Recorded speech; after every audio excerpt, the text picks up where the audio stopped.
नमस्कार दोस्तों, मेरे चैनल भक्ति भाव टीवी में आपका स्वागत है। तो दोस्तों, आज की इस वीडियो में मैं आपको बताने वाली हूँ कब मनाई जाएगी पुत्रदा और अजय एकादशी। जानते हैं शुभ मुहूर्त एवं योग। सनातन धर्म में एकादशी तिथि का खास महत्व है। इस शुभ अवसर पर लक्ष्मी नारायण जी की भक्ति भाव से पूजा की जाती है। साथ ही उनके निमित्त एकादशी का व्रत रखा जाता है। इस व्रत को करने से साधक पर लक्ष्मी नारायण जी की कृपा बरसती है। देवों के देव महादेव को सावन का महीना बेहद प्रिय है। इस महीने में भगवान शिव की भक्ति भाव से पूजा की जाती है। साथ ही सावन सोमवारी का व्रत रखा जाता है। इस व्रत को करने से साधक की हर एक मनोकामना पूरी होती है।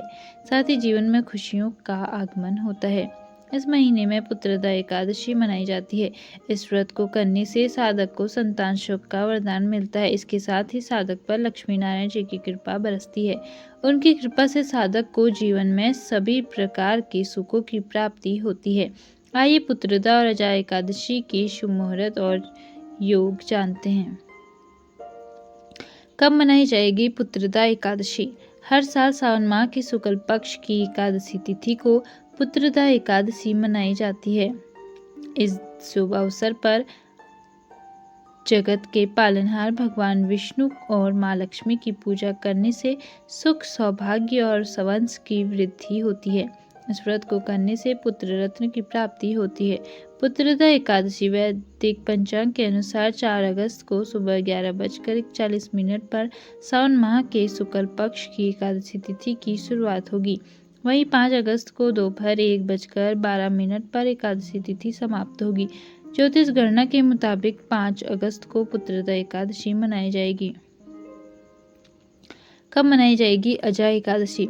हर साल भाद्रपद माह के कृष्ण पक्ष की दशमी तिथि के अगले दिन अजय एकादशी मनाई जाती है।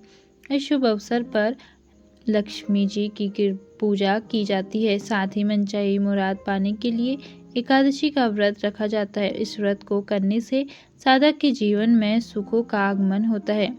अजय एकादशी वैदिक पंचांग के अनुसार भाद्रपद माह के कृष्ण पक्ष की एकादशी तिथि 18 अगस्त को शाम 5:22 पर शुरू होगी। वही 19 अगस्त को दोपहर 3:32 पर समाप्त होगी। इस साल 19 अगस्त को अजय एकादशी मनाई जाएगी। दोस्तों, आप जानते हैं चातुर्मास कब से शुरू होने वाला है? सनातन शास्त्रों में चातुर्मास के दौरान शुभ काम करने की मनाही है। इस दौरान विवाह और उपनयन समेत सभी प्रकार के मांगलिक काम नहीं किए जाते हैं। चातुर्मास के दौरान सृष्टि का संचालन देवों के देव महादेव करते हैं। भगवान शिव की पूजा करने से साधक की हर एक मनोकामना पूरी होती है। साथ ही जीवन में खुशियों का आगमन होता है। कब है देवशयनी एकादशी? सनातन शास्त्रों में निहित है कि देवशयनी एकादशी के दिन से चातुर्मास शुरू होता है। इस दिन से जगत के पालनहार भगवान विष्णु क्षीर सागर में लगातार 4 महीने तक विश्राम करते हैं। इसके बाद कार्तिक माह के शुक्ल पक्ष की एकादशी के दिन जागृत होते हैं। आइए जानते हैं चातुर्मास के बारे में सब कुछ। हर साल आषाढ़ माह के शुक्ल पक्ष की एकादशी तिथि को देवशयनी एकादशी मनाई जाती है। वैदिक पंचांग के अनुसार 5 जुलाई को शाम 6:58 पर आषाढ़ माह के शुक्ल पक्ष की एकादशी तिथि शुरू होगी। वही 6 जुलाई को शाम 9:14 पर आषाढ़ माह के शुक्ल पक्ष की एकादशी तिथि का समापन होगा। सनातन धर्म में उदय तिथि मान है। इसके लिए 6 जुलाई को देवशयनी एकादशी मनाई जाएगी। कब से शुरू होगा चातुर्मास? हर साल आषाढ़ माह के शुक्ल पक्ष की एकादशी तिथि से चातुर्मास शुरू होता है। वही कार्तिक माह के शुक्ल पक्ष की एकादशी तिथि को चातुर्मास समाप्त होता है। इस साल 6 जुलाई को चातुर्मास शुरू हो रहा है। वही 1 नवंबर को चातुर्मास की समाप्ति होगी। चातुर्मास 6 जुलाई से लेकर 1 नवंबर तक है। इसके अगले दिन यानी 2 नवंबर को तुलसी विवाह है। इस दिन से सभी प्रकार के मांगलिक कार्य किए जाएंगे। देवशयनी एकादशी शुभ मुहूर्त। देवशयनी एकादशी तिथि पर साध्य और शुभ योग का निर्माण हो रहा है। इसके साथ ही आषाढ़ माह के शुक्ल पक्ष की एकादशी तिथि पर त्रिपुष्कर योग का संयोग है। इसके अलावा रवि और भद्रावास योग के भी योग हैं। इन योग में लक्ष्मी नारायण जी की पूजा करने से साधक को अक्षय फल की प्राप्ति होती है। साथ ही सभी प्रकार के दुखों से छुटकारा भी मिलता है। कब है देवशयनी एकादशी? एकादशी तिथि पर जगत के पालनहार भगवान विष्णु और धन की देवी लक्ष्मी की पूजा की जाती है। साथ ही मनचाहा वरदान पाने के लिए एकादशी का व्रत रखा जाता है। इस व्रत को करने से साधक के सुख और सौभाग्य में वृद्धि होती है। विष्णु पुराण में एकादशी व्रत की महिमा विस्तार पूर्वक बताया गया है। हर साल आषाढ़ महीने में देवशयनी एकादशी मनाई जाती है। सनातन शास्त्रों में निहित है कि देवशयनी एकादशी तिथि से भगवान विष्णु क्षीर सागर में विश्राम करने चले जाते हैं और देव उठनी एकादशी पर जागृत होते हैं। इस दिन से चातुर्मास शुरू होता है। चातुर्मास के दौरान कोई भी शुभ काम नहीं किया जाता। चातुर्मास के दौरान सृष्टि का संचालन देवों के देव महादेव के हाथों में होता है। आसान शब्दों में कहें तो चातुर्मास के दौरान सृष्टि का संचालन भगवान शिव करते हैं। देवशयनी एकादशी तिथि पर भगवान विष्णु की पूजा करने से साधक के सकल मनोरथ सिद्ध होते हैं। साथ ही सुख और सौभाग्य में वृद्धि होती है। आइए देवशयनी एकादशी की शुभ मुहूर्त जानते हैं। पंचांग के अनुसार आषाढ़ माह के शुक्ल पक्ष की एकादशी तिथि 5 जुलाई को संध्याकाल 6:58 से शुरू होगी और 6 जुलाई को शाम 9:14 पर समाप्त होगी। सनातन धर्म में उदया तिथि मान्य है। इसके लिए 6 जुलाई को देवशयनी एकादशी मनाई जाएगी। साधक 6 जुलाई को देवशयनी एकादशी का व्रत रख सकते हैं।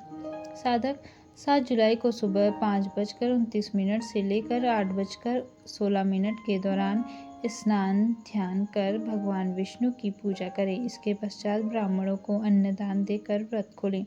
शुभ योग। ज्योतिषियों की माने तो देवशयनी एकादशी पर साध्य और शुभ योग का निर्माण हो रहा है। साथ ही त्रिपुष्कर योग का संयोग बनेगा। इसके अलावा देवशयनी एकादशी पर रवि योग और भद्रावास योग का भी निर्माण हो रहा है। इन योग में भगवान विष्णु और माँ लक्ष्मी की पूजा करने से साधक को अक्षय फल की प्राप्ति होती है। चातुर्मास में क्यों नहीं किए जाते शुभ काम? चातुर्मास हिंदू धर्म में बेहद महत्वपूर्ण माना जाता है। इन 4 महीनों में भगवान विष्णु योग निद्रा में होते हैं, इसलिए इस दौरान विवाह और गृह प्रवेश जैसे शुभ कार्य नहीं किए जाते। चातुर्मास 2025 6 जुलाई को शुरू होगा और 2 नवंबर को समाप्त होगा। तो आइए जानते हैं इससे जुड़ी प्रमुख बातें। कब से कब तक रहेगा चातुर्मास? हिंदू पंचांग के अनुसार इस साल देवशयनी एकादशी 6 जुलाई को मनाई जाएगी, तभी से चातुर्मास की शुरुआत होगी। वही 2 नवंबर 2025 को तुलसी विवाह के साथ इसका समापन होगा। इसी दिन से ही दोबारा से शुभ काम की शुरुआत होगी। क्यों वर्जित है इसमें मांगलिक काम? चातुर्मास को लेकर ऐसा कहा जाता है कि इस दौरान भगवान विष्णु योग निद्रा में चले जाते हैं, क्योंकि वे सृष्टि के पालनहार हैं और सभी शुभ कामों के साक्षी होते हैं। इसीलिए ही इस दौरान किसी भी तरह का नया और शुभ काम करना अशुभ माना जाता है। माना जाता है कि उनके आशीर्वाद के बिना किए गए काम कभी सफल नहीं होते। चातुर्मास में इन बातों का रखें ध्यान। इस दौरान तामसिक भोजन का सेवन भूलकर नहीं करना चाहिए। इस दौरान दूध, दही, बैगन, मूली आदि कुछ विशेष चीज़ों का सेवन भी वर्जित माना गया है। इस दौरान ब्रह्मचर्य का पालन करने की सलाह दी जाती है, खासकर उन्हें जो आध्यात्मिक साधना कर रहे हों। इस दौरान भूमि शयन अच्छा माना जाता है। चातुर्मास को तीर्थ यात्रा और दान पुण्य के लिए अत्यंत शुभ माना जाता है। इस समय पूजा पाठ का दोगुना फल मिलता है। इस दौरान कोई भी नया काम जैसे गृह प्रवेश, मुंडन और शादी आदि काम नहीं करने चाहिए। तो दोस्तों, कैसी लगी आपको यह वीडियो? कमेंट करके ज़रूर बताएं और ऐसी बहुत सारी कहानियों, कथाओं और जानकारियों को सुनने के लिए मेरे चैनल को सब्सक्राइब करें। धन्यवाद।